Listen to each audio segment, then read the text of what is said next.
তৃণমূল মানে শাসক দল তারা চুরি প্রমাণিতভাবে চুরির সঙ্গে যেভাবে জড়িয়ে গেছেন তাদের কাছে অন্য কোনো আর ইস্যু নেই।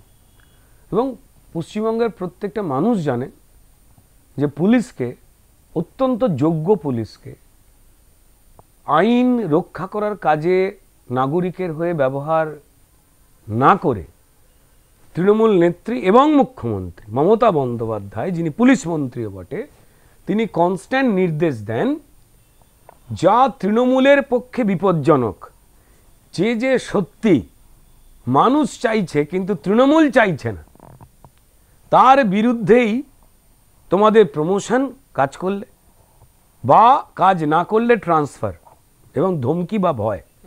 পুলিশ কখনোই এমনটা নয়। হ্যাঁ, কিছু অংশের পুলিশ এবং পুলিশ কর্তা রয়েছেন যারা সবাই জানেন, সবাই বলেন যে তারা নাকি বিভিন্ন রকম যে পরিকল্পিত চুরি, সেটা বাবর আকবর থেকে শুরু করে এই শাহজাহান, তৃণমূলের যা সম্পদ যারাই রয়েছেন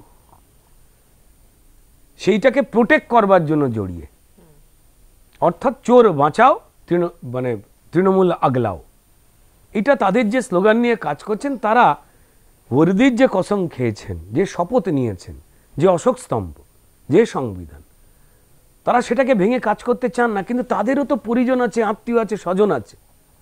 এই কয়েকটা অংশের পুলিশ বাদ দিয়ে মেজর অংশের পুলিশ এই অন্যায়টা করতে চায় না। মমতা বন্দ্যোপাধ্যায় ভয় পাচ্ছেন, সেই জন্য পুজো আটকাচ্ছেন, রাম পুজোর জেলায় জেলায় বাধা দিতে বলছেন। কিন্তু আমার নিজের মনে হয়েছিল, আমি বাড়ি বাড়িও পৌঁছেছি, আমি বাঁকুড়া, বিষ্ণুপুরে যারা অত্যন্ত দরিদ্র মানুষ গ্রামে রয়েছেন, যারা অনেক কিছুই পাননি, তাদের আবাসও পাননি, মাটির বাড়ি লুট হয়ে গেছে সব, আমি সেখানে গিয়েও বিলি বিতরণ করে এসছি। একজন সনাতনী হিসাবে সনাতনের এত একটা গর্বের দিনের যে আমন্ত্রণপত্র এবং পবিত্র চাল, ঠিক এগুলো আমি বিতরণ করে এসছি। বাকি আমাদের যা আরও সাধারণ কার্যকর্তারা করছেন, আমি একজন সাধারণ সদস্য ভারতীয় জনতা পার্টির, আমিও সেই কাজ করছি। এবং করতে করতে আমার নিজের মনে হয়েছে যে আসলে প্রশাসনিক জায়গায় চেয়ারে যারা বসে রয়েছে, মানে তৃণমূলের দেখানো লোভে বা চাকরি চলে যাবার বা ডিমোশন হবার ভয়তে, তারা আসলে এটা আটকাতে চান না, কারণ এটার মধ্যে কোনো অন্যায় নেই, আইন ভাঙা নেই। কিন্তু পুলিশ মন্ত্রী বাধ্য করছেন। যে পুলিশ মন্ত্রী, যে পুলিশ যখন এই চাল চুরি নিয়ে 2019 সাল থেকে তদন্ত শুরু করেছিল, বাকিবুরের নাম ঢুকেছিল, আবার বাদ দিয়ে দেওয়া হয়, এবং এই চাল চুরির তদন্ত যাই বালুরা ঘটিয়েছিল মমতা বন্দ্যোপাধ্যায়ের সুযোগ্য চোর সৈনিক, সেই পুলিশ তদন্ত থামিয়ে দেয়। পুলিশ চলে কার কথায়? পুলিশ মন্ত্রী তদন্ত থামেও কার কথায়? তা সবাই বুঝতে পারছে। তো সেই পুলিশকে তিনি পঙ্গু, অযোগ্য এবং মানুষ যাতে অসম্মান করে তার প্রত্যেক মুহূর্তে দলদাস বানিয়ে সেই চেষ্টাটা করছেন। কিন্তু আসলে এমনটা নয়। সব ডিএম তো খারাপ নয়, ডিস্ট্রিক্ট ম্যাজিস্ট্রেট, তাদের কাছেই তো গরিব মানুষের লিস্ট থাকে, পুলিশ সুপারের কাছেও লিস্ট থাকে কারা কারা ক্রিমিনাল। কিন্তু তাদের ওপরে যে চাপটা রয়েছে মমতা বন্দ্যোপাধ্যায়ের সরকারের, যে তৃণমূলীয় ভয়টা রয়েছে, সেইটার জন্য তারা চুপ করে থাকেন। কিন্তু তারা কোনো শুভ কাজের পক্ষে নয়। তাহলে গ্রামে গ্রামে আমরা যাচ্ছি, আমাদের বাকি যারা ভাইরা বন্ধুরা যাচ্ছেন সনাতনী, তারা তো যাচ্ছেনই। আমার মনে ছিল এরা ব্যস্ত মানুষ, কিন্তু এরা ভালো মানুষ, তাই এদের কাছে এদের সবাই পাপি তাপি নয়, হয়তো ভয়েতে তৃণমূলকে বীর বলছে, এরা আগলে রাখছে, অ্যারেস্ট করছে না, কিন্তু আসলে এরা এমন নয়। তাই আমি যখন পৌঁছে গেছি, আমি রানাঘাটের দিকে গেছিলাম, কল্যাণীতে দিয়ে এসছি, ওখানের এসপি, বিডিও, আইসি থেকে শুরু করে পৌরসভা, পৌরপ্রধান তৃণমূলের, তিনি দিয়ে এসেছি, সানন্দে গ্রহণ করেছেন। গতকালই আমি বারাসাত জেলাতে গেছিলাম, সেখানের ডিস্ট্রিক্ট ম্যাজিস্ট্রেট, ডিএম, তাকে দিয়ে এসছি, যিনি এসপি ভাস্করবাবু, তাকেও দিয়ে এসছি, যারা পৌরসভার যারা চেয়ারপারসন, তাদের গিয়ে দিয়ে এসছি, থানায় দিয়ে এসছি, যাদেরকে গ্রাউন্ডে নির্দেশ দেন যে বন্ধ করতে, তারা হার্টিলি তো গ্রহণ করছেন। অর্থাৎ প্রমাণিত হচ্ছে যে মমতা বন্দ্যোপাধ্যায়ের এই যে স্বৈরাচারী, এই যে আতঙ্কিত হয়ে থাকার যে অসুখ, এই যে ধর্মীয় বিভাজন কি করে তৈরি না করলে আমি ভোট পাবো না, আমি যে মিথ্যে সেকুলার, তার পক্ষে যে প্রশাসনকে ভুলভাবে ব্যবহার করা, সেটাকে তারই প্রশাসনের বড় বড় কর্তারা আসলে মানেন না। তা তো প্রমাণিত। তাই গিয়ে দিয়ে এলাম। কেউ কেউ বলছেন যে এবার এদের ডিমোশন হয়ে যাবে। না, হবে না, এত সোজা নয় এদের সিট দাঁড়া। হ্যাঁ, আবার বলছি, এদের মধ্যে কিছু মানুষ আছেন ওই ট্রান্সফারের ভয় বা প্রমোশনের লোক, প্রত্যেকেই পরিবার নিয়ে থাকেন বা তৃণমূলের কোন মাস্তান এসে খুন করে দেবে সেই ভয়েতে তারা এড়িয়ে চলেন। কিন্তু সরকারি দপ্তরের বড় বড় মাথা, তারা কিন্তু এই রাম জন্মভূমি নিয়ে, তারা যে সনাতনী, তারাও চাইছেন এটা। আমি বললাম যে বাড়িতে সম্ভব হয়ে গেলে 5টা প্রদীপ জ্বালাবেন এই দিনে, তারা করছেন। প্রমাণিত হয়ে যাচ্ছে একটা বড় অংশের প্রশাসনিক যারা কর্তা রয়েছেন মমতা বন্দ্যোপাধ্যায়ের সরকারে, তারা সবাই চুরিকে প্রশ্রয় দিতে চান না। তারা এই যে বিভাজনটা, এই যে সম্প্রীতি যাত্রা বলে ওই দিনেই বার করতে হবে, যাতে টেলিভিশনে মানুষ শুধু ওইটা না দেখতে পায়, এইটা দেখতে পায়, এবং এটার মধ্যে যে মমতা বন্দ্যোপাধ্যায় আসলে শুধুমাত্রই রাজনীতি খুঁজছেন, আর কিচ্ছু খুঁজছেন। উনি করতে পারতেন তো পরের দিনে, নেতাজি সুভাষচন্দ্র বসুর দিন 23শে জানুয়ারি, তিনি তো সবাইকে নিয়ে লড়াই করতেন। সম্প্রীতির আর একটা বড় এক্সাম্পল, স্বাধীনতা ও সম্প্রীতি, নেতাজি সুভাষচন্দ্র বসু। তা একসঙ্গে সেটাই করতে পারতেন, সেটা করলেন না। তাকে এইটা করতে হবে, কারণ টিভিতে একদিকে যেন তার মুখ দেখা যায়, যে মুখ দিয়ে উনি অনুকূল চন্দ্র ঠাকুরকে তিনি নাকি জমি দিয়েছেন বলেন। কে কবে জন্মেছিল আমার গুলিয়ে যাচ্ছে। যারা অনুকূলবাবুর, যারা অনুকূল চন্দ্রের যারা ভক্ত রয়েছেন ভগবানের, তারা অবধি শিউরে উঠছেন। রবীন্দ্রনাথকে দিয়ে উনি গান্ধীজিকে শরবত খাইয়েছেন, কারবাগান থেকে লেবু পাড়িয়ে ওই শরবত করিয়েছেন কে জানে মনে মনে। ঋত্বিক রোশনের বাবাকে চাঁদে পাঠিয়েছেন। উনি কাজী নজরুল ইসলামকে দিয়ে মহাভারত লিখিয়েছেন। মানে তো ভয়ঙ্কর জিনিস। তাই ওনার যে প্রত্যেকটা জিনিসই পরিকল্পিত মিথ্যে। ওই সংবিধানে শপথ নেওয়ার পরেও ভয় পেয়ে শুধুমাত্র সংখ্যালঘু সম্প্রদায় ভাই বোন যাদের চাকরি বাকরি, উনি সবটাই নষ্ট করেছেন, জীবনটাকে তছনছ করে দিয়েছেন। আমি আল্লাহর নামে শপথ নিয়ে বলছি, মঞ্চে বলছেন একজন মুখ্যমন্ত্রী, তিনি সব কটা ধর্মের মানুষকে, আল্লাহ, শ্রীরামচন্দ্র, শ্রীকৃষ্ণ, শ্রীরামকৃষ্ণ, তারা কেউ বলেছিলেন যে চুরিকে প্রশ্রয় দাও, চোরকে প্রশ্রয় দাও? যীশুখ্রিস্ট বলেছিলেন চুরিকে প্রশ্রয় দাও, চোরকে প্রশ্রয় দাও। হিন্দু, মুসলমান, খ্রিস্টান, শিখ, ইসাই যারাই রয়েছেন, তাদের ধর্মের কোনো মানুষ, মতুয়া সম্প্রদায়ের যারা ভগবান রয়েছে, কেউই কখনো তো বলেননি চোরকে প্রশ্রয় দাও, চুরিকে প্রশ্রয় দাও। মমতা বন্দ্যোপাধ্যায়ের পাশে দাঁড়াও, কারণ উনি চোরেদের মাসিহা, উনি নিজে প্রমাণ করেন, বীর বলেন তাদের। রাজনৈতিক মঞ্চ বাদ দিন, সরকারি মঞ্চ থেকে বসে। So this is really unfortunate যেটা উনি করছেন।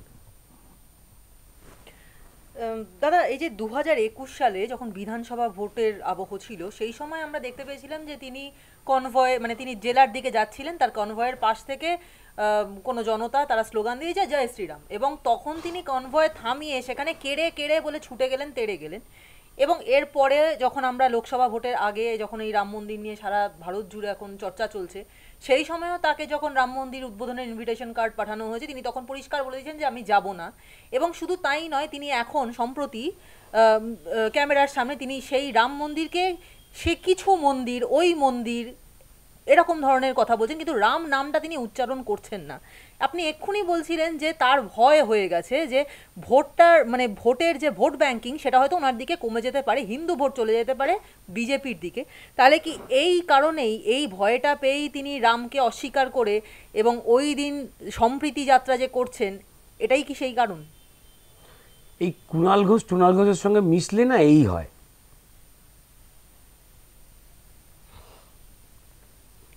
নিশ্চয়ই কদিন ধরে কুণাল ঘোষের যে কোনো স্পিচ, বক্তব্য উনি দেখেছেন মন দিয়ে, তাই পুরো অম্বল হয়ে গেছে। উনি ভুলে গেছেন যে উনি একজন সম্মানীয় মুখ্যমন্ত্রী আমাদের সবার।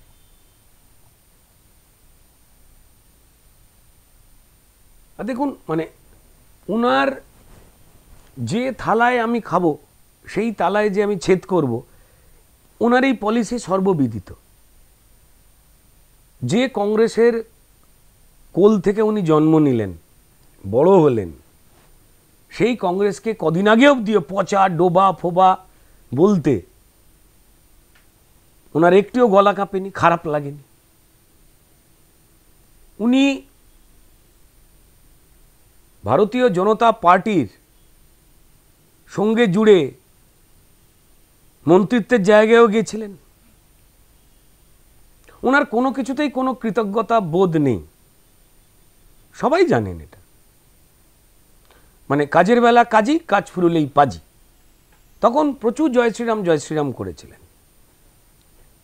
তারপর যখন দেখা গেল যে পরিষ্কার শ্রীরামচন্দ্রকে যারা বুকে নিয়ে বাঁচে, সেই রাজনৈতিক দল যখন অন্যায়ের বিরুদ্ধে প্রবলভাবে আন্দোলনকে মজবুত করে ফেলেছে, চোরেরা ধরা পড়ে যাচ্ছে, চোরেদের দিকে সব মানুষই এই মিথ্যে প্রচারগুলো থেকে সরে এসে বাংলা আবাস প্রকল্প, বাংলার রাস্তা, বাংলার পথঘাট সব মমতা বন্দ্যোপাধ্যায় দিয়েছে, বাংলার রেশন, বাংলার জব কার্ড, এই সব কটাই যে আসলে এদের নয়। এমনকি মিড ডে মিল, এমনকি কন্যাশ্রী সাইকেল, এগুলো সবকটাই কেন্দ্রের পরিকল্পনা মাফিক সারা দেশ জুড়ে বিভিন্ন প্রকল্প, যা অন্য অন্য রাজ্যেও যায় যেখানে বিজেপি সরকার নেই। তারা কেউ এই নাম পরিবর্তন করেনি। আর এরা প্রচার করেছিল যে সব তৃণমূল সরকার দিচ্ছে। সেই মিথ্যে কথার যে আবরণগুলো ভেঙে গেছে, রেশন থেকে শুরু করে এরা শুধুমাত্র চুরিতেই আবদ্ধ। বাংলা আবাস যোজনা, গরিব মানুষকে বাড়ি দেওয়া হচ্ছিল, পাচ্ছিল তো তৃণমূলে যারা নেতা কর্মী, তাদের আত্মীয় স্বজন যারা বড় লোক, তারা বাড়ি বানাচ্ছিল। তারপরেও যে কিছু মানুষ পাচ্ছিল, তাদের কাছে ছিল হচ্ছে এটা মমতা বন্দ্যোপাধ্যায় দিচ্ছে। কত পার্সেন্ট? এমনকি বৃদ্ধ মানুষজন যারা রয়েছেন, তাদের যে রিটায়ারমেন্টের স্কিম দেওয়া হয়, 1000 টাকার মধ্যে 800 টাকা দেয় কেন্দ্র, রাজ্য দেয় হচ্ছে 200 টাকা। কিছুই নয়। সেইটাকে ভুলিয়ে সবটাই আমি দিচ্ছি, এই মিথ্যের আবরণগুলো, এই বারবার মিথ্যে কথা বলবার পর যে নিয়মাবলী এসছে, সেখানে এই মিথ্যেটা বেরিয়ে পড়েছে যে পরিকল্পিতভাবে কেন্দ্র সরকারের কাছে আমাদের দেশের নিয়ম মেনে, যেহেতু কেন্দ্র সরকার সব মানুষের অ্যাকাউন্টে ডাইরেক্টলি টাকা দিতে পারে না, প্রকল্প অনুযায়ী রাজ্য সরকারকে পশ্চিমবঙ্গের গরিব মানুষ, হিন্দু হোক, মুসলমান হোক বা অন্য ধর্মের হোক, তাদের নামে লিস্ট পাঠাতে হয়। তারপর সেই অনুযায়ী পঞ্চায়েত সিস্টেমের মধ্যে দিয়ে সেই লিস্ট অনুযায়ী টাকা পয়সা বা জিনিস চলে যায় হচ্ছে মানুষের কাছে, জব কার্ড থেকে শুরু করে, আবাস থেকে শুরু করে বাকি অন্যান্য যা যা প্রকল্প রয়েছে গরিব মানুষের জন্য, জল, রাস্তা ইত্যাদি। এই সবকটা জায়গা থেকেই ভুয়ো নাম তারা তৈরি করেছে।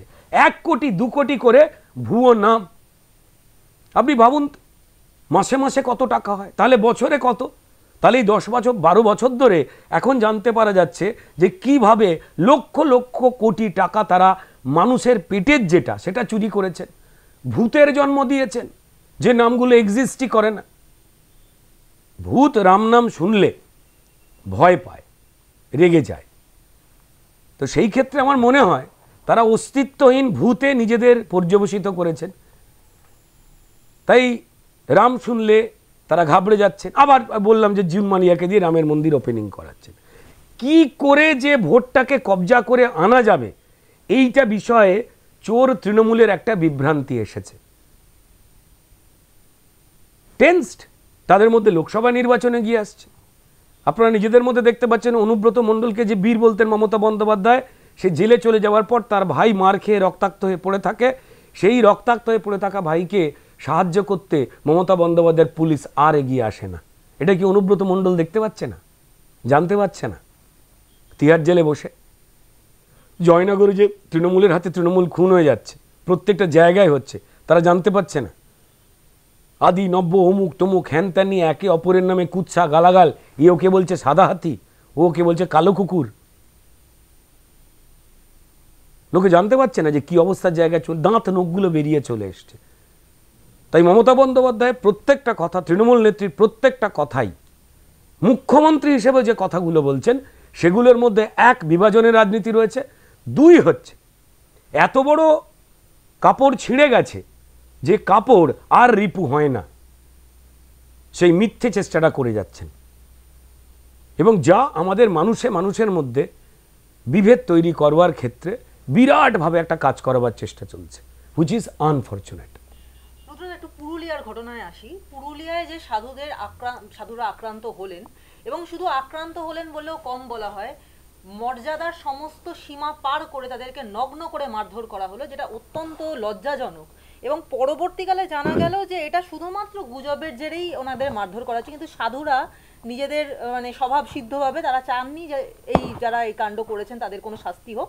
তারা গঙ্গাসাগর যাবার জন্য এসেছিলেন, তারা ফিরে গেছেন আবার উত্তরপ্রদেশে। এখন এই যে ব্যাপারটা হলো, এটা তো দেশের কাছে বাংলার মাথা যথেষ্ট নত হলো। এবং একই সঙ্গে দেখা যাচ্ছে যারা নিজেদেরকে সেকুলার তথাকথিত সেকুলার বলে নিজেদেরকে প্রচার করে থাকেন, তারা এই বিষয়ে একেবারে মুখে কুলু পেটেছেন। কি বলবেন এই বিষয়ে? দেখুন, আপনার প্রশ্নের মধ্যেই উত্তর রয়েছে। আমাদের পশ্চিমবঙ্গে সিপিআইএম এবং তাদের বিভিন্ন চুরি দুর্নীতির যে পলিসিগুলো খুব কাঁচা মালের মতো ছিল, সেটাকেই কাঁচা মাল থেকে পাকা মাল বানিয়েছে তৃণমূল। সিন্ডিকেট শিল্প হোক, ভোট চুরি শিল্প হোক, সায়েন্টিফিক রিগিং, এই শব্দগুলো নিশ্চয়ই আমাদের দর্শকের মনে পড়ছে। বা ধরুন বিজন সেতুর ওপরে সিপিএমের আনন্দ মার্গীদের দিনের বেলায় কেরোসিন তেল দিয়ে জ্বালিয়ে পুড়িয়ে দেবার ঘটনা, এ সবাই জানে, কেউ ভোলেনি। যাদের বয়স 30-এর নিচে তারা একটু বড়দের জিজ্ঞাসা করলেই জানতে পেরে যাবেন। দেখুন, ঠিক সেম কায়দাই তো হচ্ছে, সেম ঘটনাই তো হচ্ছে যে রামের পুজো হতে দেব না বলে মমতা পুলিশ যেটা করছে, ঠিক একই ঘটনার স্পষ্ট রূপান্তরিত হলো যে পরিষ্কার যারা সাগরের যারা পুণ্যার্থী ছিলেন, যারা আসছিলেন, সেই সাধু বাবাদের ধরে মারধর করা হয়। এই ঘটনা মহারাষ্ট্র হয়েছিল, আমাদের মনে আছে, মেরে ফেলা হয়েছিল। ঠিক সেম ঘটনা ঘটল। যে সব থেকে বড় কথা কি, পুরুলিয়াতে প্রচুর জায়গা রয়েছে যেখানে সাধু সন্তরা রয়েছেন। আমি দেখাও করেছিলাম যখন পুরুলিয়া গেছিলাম তাদের সঙ্গে। তাই সাধু কনসেপ্টটা যে নতুন পুরুলিয়ার মানুষ আজকে দেখছেন তা তো নয়, এ বহু প্রাচীন, বহু পুরনো। তো তাহলে এই ধরনের লোকজনদের দেখে হঠাৎ করে ছেলে ধরা বলে নাটকটা মনে হলো কেন? আসলে সনাতনকে আঘাত করো, আসলে এগুলো সবকটাই তৃণমূলী পরিকল্পনা। এবং সনাতন কি চায়, এই সাধু বাবাদের যখন বলা হয় যে আপনি এফআইআর করুন, এটাই শেখার যে সনাতনের থেকে, সেই সাধু বাবা বলেছিলেন যে না, আমি কারুর নামে এসব করতে চাই না। হতে পারে হয়তো আমি আমার জীবনে কোনোদিন কোনো ভুল কাজ করেছিলাম, তাই হয়তো ঈশ্বর এটা আমায় ফেরত দিলেন। এরা মানুষ, এরা সবাই শ্রীরামচন্দ্রের সন্তান, আমি এদের নামে কোনো অভিযোগ করতে চাই না। That is the spirit. এটাই বোধহয় সনাতনের সৌহার্দ্যের বার্তা। তো এ খুব অদ্ভুত ঘটনা। এবং তারপর পুরুলিয়ার এমপি জ্যোতির্ময় সিং মাহাতো তিনি গিয়ে ছাড়িয়ে এনেছিলেন। ন্যাক্কারজনক ঘটনা, সব জায়গায় প্রতিবাদ হচ্ছে, সেকুলাররা চুপ। পশ্চিমবঙ্গে সেকুলার কারা? যে তৃণমূল মিথ্যে সেকুলার সাজে মঞ্চে গিয়ে সেই দলের নেত্রী আল্লাহর নামে শপথ খায়। ঠিক আছে, আমি আল্লাহর নামে শপথ খেতে, আজ আল্লাহর নামে শপথ খাবেন যারা মুসলিম ধর্মের মানুষ, তারা খাবেন, 100 বার খাবেন, এটাই তাদের কাজ। তুমি পৈতে বলা বামুন বাড়ির মেয়ে, তুমি কেন শপথ খাচ্ছ? তুমি তো মুখ্যমন্ত্রী ভাই, আপনি আমাদের রেসপেক্টেড মুখ্যমন্ত্রী, আপনি কেন এসব করছেন? আপনাকে ভগবানের নামেও শপথ খাওয়ান নেই, আপনাকে আল্লাহর নামে শপথ খাওয়ান, আপনি সংবিধানের শপথে রয়েছেন, মুখ্যমন্ত্রী হয়েছেন গরিব মানুষকে বাঁচাতে। এবার লুট করে এখন কোথায় গিয়ে আপনি পুরীতে জগন্নাথ দেবের মন্দির করছেন একদিকে, আবার একদিকে এসে আল্লাহর নামে শপথ খাচ্ছেন। আসলে হিন্দু মুসলিম সবার জীবনটাকে আপনার শাসক দল লুট করে শেষ করেছে, এবং আপনার তৃণমূলী সরকার, যার মুখ্যমন্ত্রী আপনি পরিকল্পিতভাবে এই আপনার চোর মন্ত্রীদের দিয়ে লুট করতে সাহায্য করেছেন। আপনি জানেন না কোন ডিপার্টমেন্ট থেকে, কোন দপ্তর থেকে কত টাকা এদিক ওদিক হচ্ছে। সেকুলারের মানে পশ্চিমবঙ্গে এটা হয়ে গেছে এরকম এই সেকুলারদের কথায় এই সিপিএম যারা এই বিকাশ ভট্টাচার্য গরুর মাংস খেয়ে মোহাম্মদ সেলিমকে পাশে রেখে গরুর মাংস খেয়ে নিজেকে সেকুলার প্রমাণ করেছিলাম। আমরা বলেছিলাম যে শুয়োরের মাংসও খান না, দুটো একসঙ্গে খান, দেখি। সেকুলার মানে তো এসব নয়।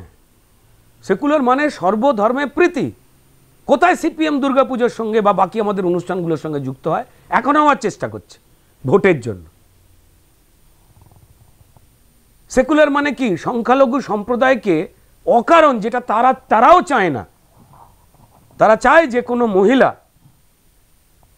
মমতা বন্দ্যোপাধ্যায়ের মতো মাথায় কাপড়টাকে জড়িয়ে মসজিদে ঢুকে যাক। তাদের ধর্মে তো নেই। সেকুলার মানে হচ্ছে আমার অন্য সমস্ত ধর্মে প্রীতি। নিজের আমি ধর্মকে প্রেম করব, ভালোবাসবো, অন্য ধর্মকে আমি সহানুভূতির চোখে সমান চোখে দেখব। এরা করে। এখানে সেকুলার কারা? যারা সনাতনীদের গালাগাল দেয় এবং সংখ্যালঘুকে অপ্রয়োজনে, যেটা সংখ্যালঘু সম্প্রদায় মুসলিম সম্প্রদায় এই আধিক্যতাটা চায় না, সেইটাকে তেল দেয়, তারাই হচ্ছে সেকুলার। মিলিয়ে নিন সিপিএম, মিলিয়ে নিন আজকের দিনের তৃণমূল। এবং এই কারণেই সংখ্যালঘু সম্প্রদায়, আমাদের মুসলিম সম্প্রদায়ের ভাই বোনেরা এই দুটো দল থেকেই বেরোবার চেষ্টা করছে।